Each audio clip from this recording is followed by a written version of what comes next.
I want to thank my colleague and head of state, some of them are in vacation.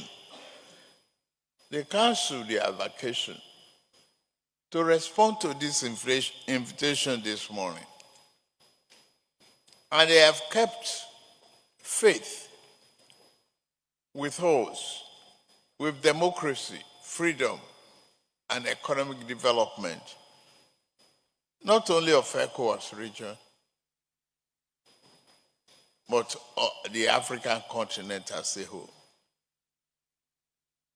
Today, we gather with profound sense of urgency and firm determination, building upon the commitment made during our first extraordinary summit on the grave political crisis befalling our sister nation.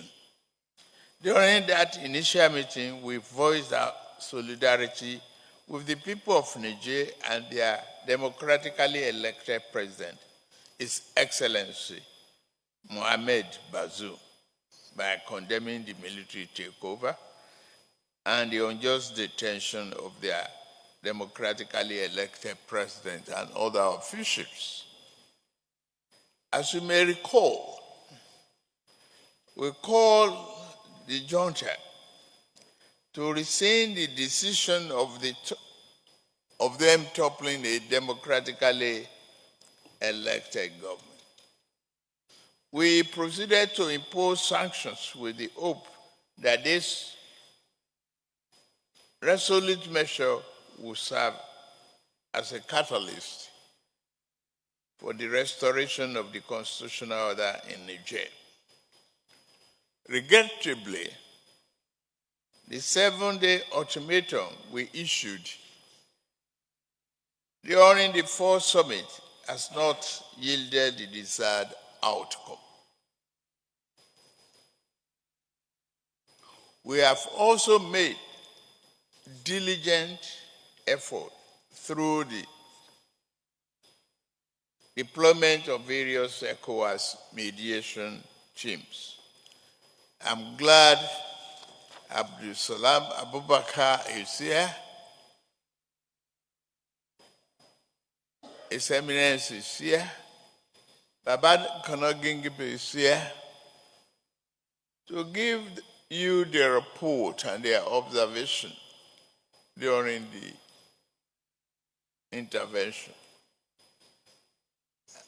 I must, on behalf of every one of you, show gratitude to them, patriotism and dedication, sealed for which they have responded to the assignment to intervene and bring peace, stability back to Niger. They have feasted Libya, Algeria, and they were received by leaders there.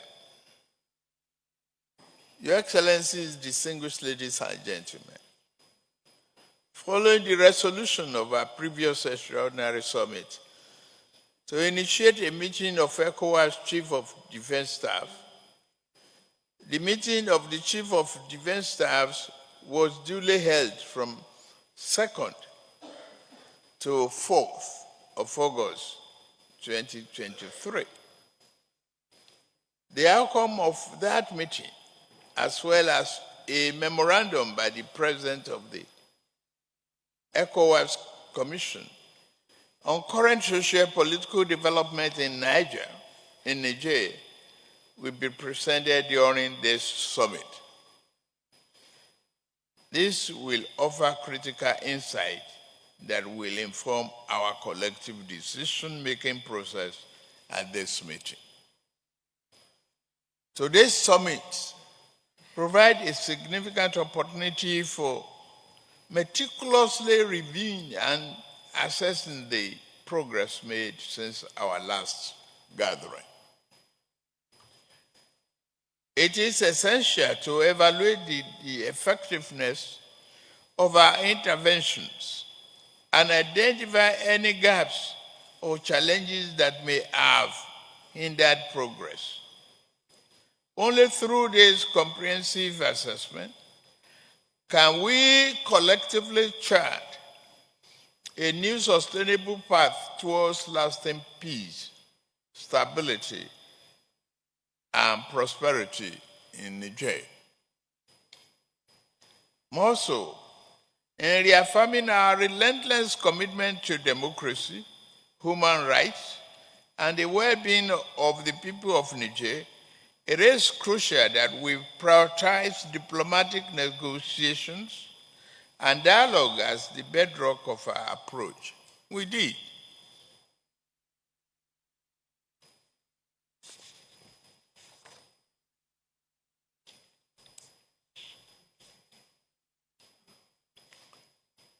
And we still look to engage the party involved, including the coup leaders, in honest discussion to convince them to relinquish power as suggested and reinstate President Bazoum. It is our duty to exhaust all avenues of engagement to ensure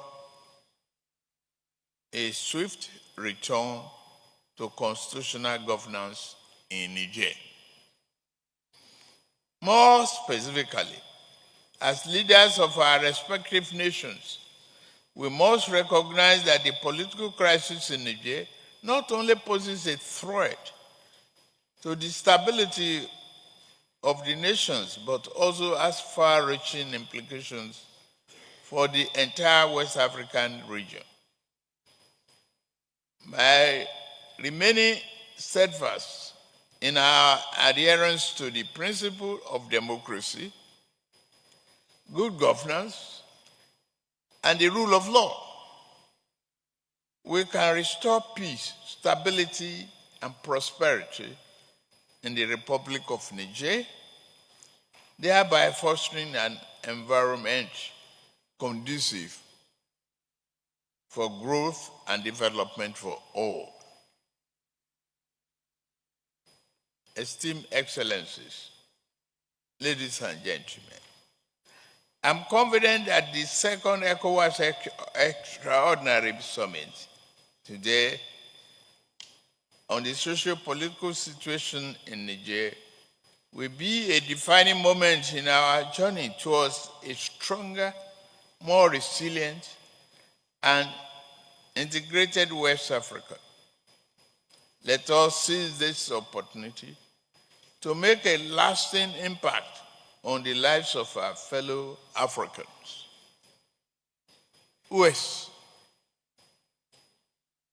can do it except us? We must resolve to do it ourselves, and we are the only one.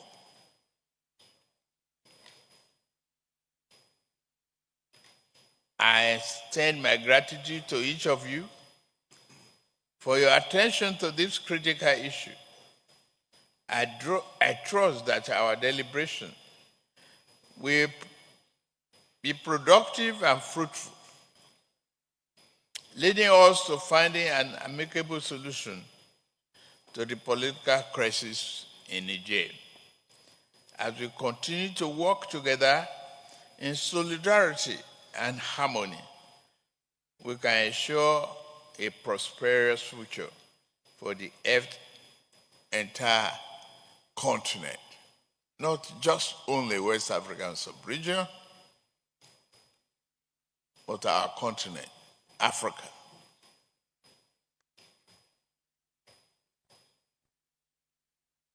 With these remarks, I hereby declare this extraordinary summit open.